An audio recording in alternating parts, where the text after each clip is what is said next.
Hello everyone and welcome. As promised, today we're going to be making acorn squash. This is an acorn squash. You're going to need two of these, alright? And we're going to be making them stuffed with quinoa, cranberries, and pecans, and some mission figs I should say. So as promised, so you're going to start by cutting your acorn squash. And I'll post all the ingredients in the comments as always. So you want to cut, this is your acorn squash, you want to cut it this way. Not this way, because then you won't have, the pointed tip you won't be able to bake it because it's going to rock all over. This way you can bake it. Grab yourself a nice little spoon and get all the flesh on the inside out. Preheat your oven to 400 degrees and we're going to bake this for about, I'd say a good 50 to 60 minutes. You want a nice color on them. Get all that membrane out of the inside. Put that aside. Then here I have a tablespoon of olive oil with 2 tablespoons of olive oil and 1 tablespoon of maple syrup, a pinch of salt, and some cinnamon. Whisk it up really nice. And then you're going to grab your halves of acorn and brush this glaze on it. That's going to give it a beautiful color and some amazing flavor. Coat it all on the inside and out. The stuffing is going to be like a sweet savory. So you're going to do this to all 4 pieces of your butternut squash.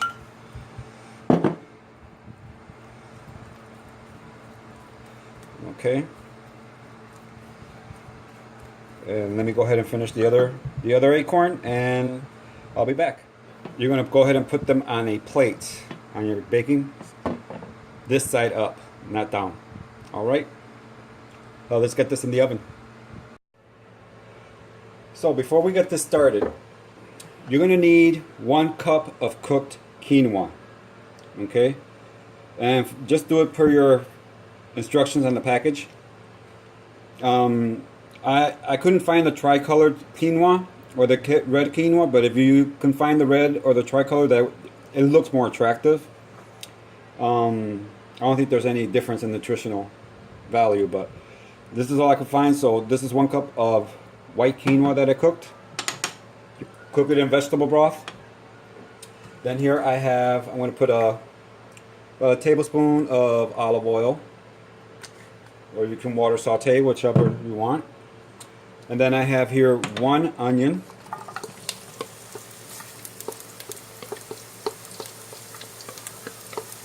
And I have my medium heat on. I'm sorry, that was half an onion. You know what, I'm just going to put the comments, all the portions in the comments just to save time.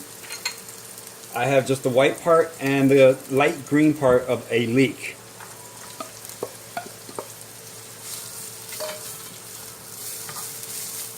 That was just about half a leek. I didn't even realize this thing cut up.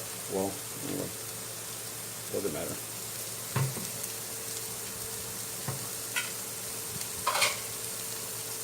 And mushrooms. You don't like mushrooms? Don't put it in. Or chop it up real small. So this is reduced quite a bit. Now we're going to go ahead and add a green pepper and a red pepper.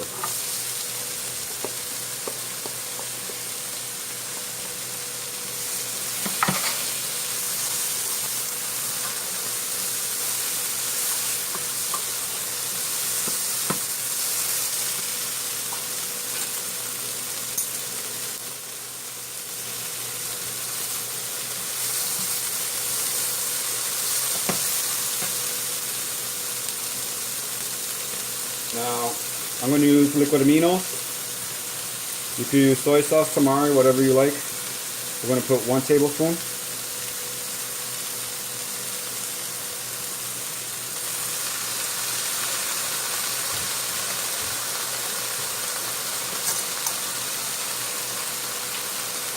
And a tablespoon of balsamic vinegar.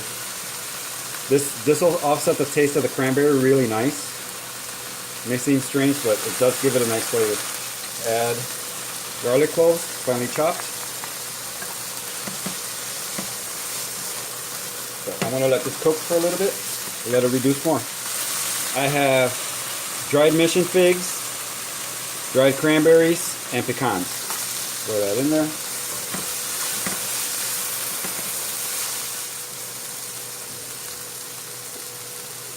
I have one of these, the Vegetable Bouillon, no salt added. I'm going to add one.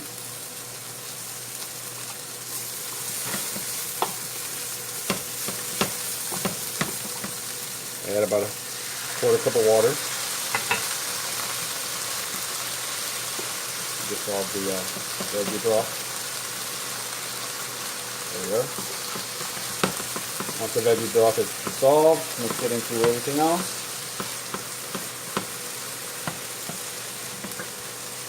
Here I have Italian seasoning and sage, smoked paprika, poultry seasoning, cinnamon, and thyme. Use your pan a little bit.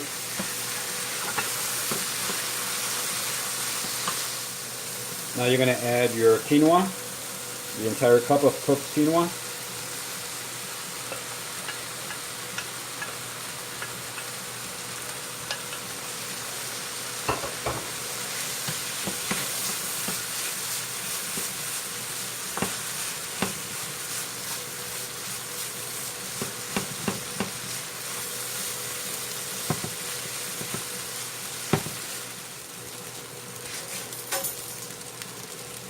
Add 2 tablespoons of nutritional yeast. Guys, a lot of people don't cook with nutritional yeast. They just think it's good for making cheese sauces.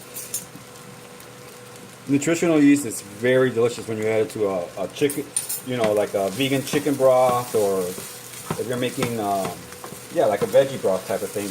It just adds a whole layer of flavors. So use it for a lot of your cooking. It's not just for making, you know, vegan cashew cheese. Add cracked pepper to taste. I'm going to add a little bit of water just to deglaze the pan again. Salt to taste. Probably about a teaspoon of salt. And taste it for salt.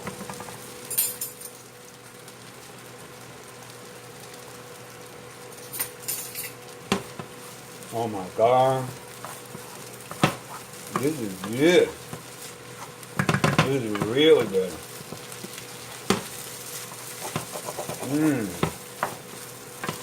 With the sweetness of the squash, this is going to be insane. So here we are, guys. So this just came out of the oven. Look at how beautiful that looks, and it smells so good. What I like doing is just scoring it a little bit on the bottom when I take it out,